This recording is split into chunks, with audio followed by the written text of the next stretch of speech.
തക്കതായ സന്ദേശം ഞങ്ങളിവിടെ പ്രഘോഷിക്കുമ്പോൾ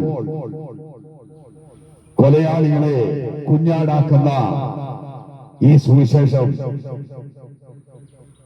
നരഭോജികളെ നരസ്ത്രീകളാക്കുന്ന ഈ സുവിശേഷം അനേകർക്ക് ആശ്വാസവും സമാധാനവുമായി തീരണം.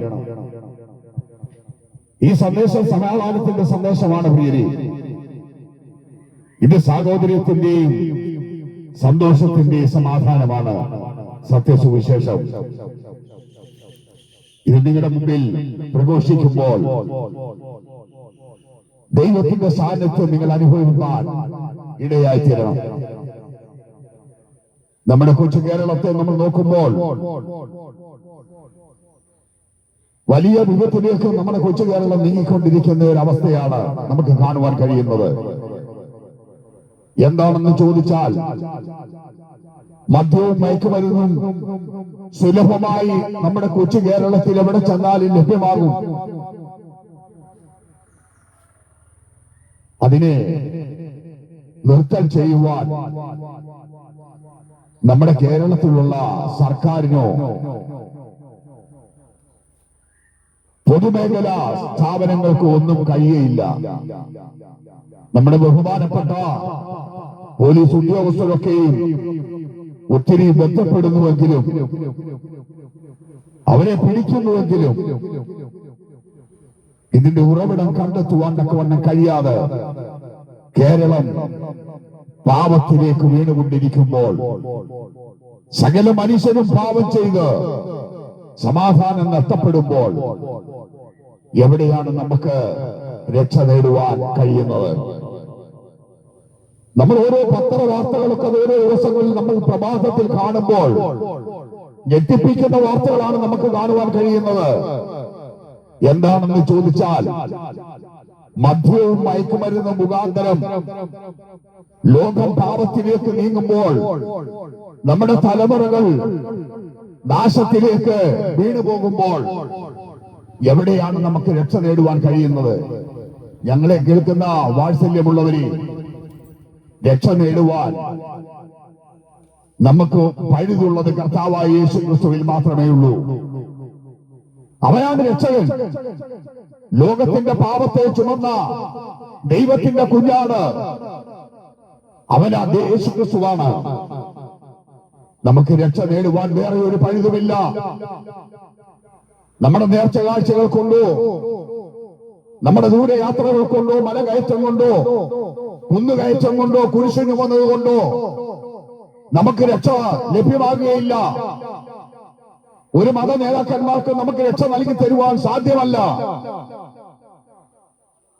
പാപം മനുഷ്യനെ ഇരുളിലേക്ക് തള്ളിവിടുമ്പോൾ, നമ്മുടെ തലമുറകളൊക്കെ നാശത്തിലേക്ക് തിരിയുമ്പോൾ മാതാപിതാക്കൾക്ക് അവരെ നിയന്ത്രിക്കുവാൻ കഴിയുന്നില്ല, സഹോദരങ്ങൾക്ക് അവരെ നിയന്ത്രിക്കുവാൻ കഴിയുന്നില്ല. മദ്യവും മയക്കുമരുന്നും കഴിച്ച് സുബോധം നഷ്ടപ്പെട്ട് കഴിയുമ്പോൾ അവർ കാട്ടിക്കൂട്ടുന്നത് എന്താണെന്ന് അവർക്ക് പോലും അറിയുവാൻ കഴിയാത്ത വഴിയിൽ കൂടാണ് അവർ യാത്ര ചെയ്യുന്നത്. ആൺകുഞ്ഞുങ്ങൾ മാത്രമല്ല പ്രിയപ്പെട്ടവരെ, നമ്മുടെ പെൺകുഞ്ഞുങ്ങളും ഇന്നൊട്ടും മോശമല്ല. മദ്യത്തിനും മയക്കുമരുന്നിനും അടിമകളായിക്കൊണ്ടിരിക്കുമ്പോൾ, ഏത് വെറുക്കൂത്തിനും കൂട്ടുനിൽക്കുമ്പോൾ എവിടെയാണ് നമുക്ക് സമാധാനം ലഭ്യമാകുന്നത്? ദൈവത്തിന്റെ സ്വന്തം നാടെന്ന് പറയുന്ന നമ്മുടെ കൊച്ചു കേരളം, വിദ്യാഭ്യാസ യോഗ്യതയിൽ ഒന്നാം സ്ഥാനത്ത് നിൽക്കുന്ന നമ്മുടെ കൊച്ചു കേരളം, സാക്ഷരതയിലും ഒന്നാം സ്ഥാനത്ത് നിൽക്കുന്ന കൊച്ചു കേരളം, വ്യവസായ മേഖലകളിലും ഒന്നാം സ്ഥാനത്ത് നിൽക്കുന്ന കൊച്ചു കേരളം, ആത്മഹത്യക്കും ഒന്നാം സ്ഥാനമാണ്. എന്തുകൊണ്ടാണ് അത് സംഭവിക്കുന്നതെന്ന് നമ്മൾ തിരിച്ചറിയണം. നമ്മുടെ തലമുറകളൊക്കെ സ്കൂളുകളിലും കോളേജുകളിലും വിദേശ പഠനങ്ങളിലൊക്കെ കടന്നു പോകുമ്പോൾ അവർ സ്വതന്ത്രരായി, അവർ മദ്യത്തിനും മയക്കുമരുന്നിനും അടിമകളായി ലോകത്തിന്റെ പാപത്തിലേക്ക് അവർ വീണുകൊണ്ടിരിക്കുമ്പോൾ അവരെ രക്ഷിക്കുവാൻ ആർക്കും സാധ്യമല്ല. മദ്യവും മയക്കുമരുന്നും കഴിച്ച് സുബോധം നഷ്ടപ്പെട്ട് കഴിഞ്ഞ് അവർക്കതില്ലാതെ വരുമ്പോൾ അവർ കാണിക്കുന്ന കോപ്രായങ്ങൾ എന്തൊക്കെയാണെന്ന് നമുക്കറിയുവാൻ കഴിയുമോ? പ്രിയരെ, സ്നേഹിതരെ, വാത്സല്യമുള്ളവരെ, മാതാപിതാക്കളെ, നിങ്ങൾ അറിഞ്ഞിരിക്കേണ്ട സത്യമാണിത്.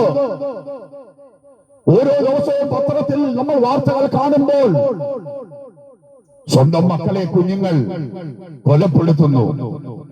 മദ്യവും മയക്കുമരുന്നും കിട്ടാതെ വരുമ്പോൾ പണം ചോദിച്ച് അവർ മാതാപിതാക്കളോട് ആക്രോശിക്കുമ്പോൾ കയ്യിൽ എന്തായിരിക്കുന്നത് വെച്ചാൽ അതുകൊണ്ട് അവരെ ആക്രമിക്കുകയാണ്.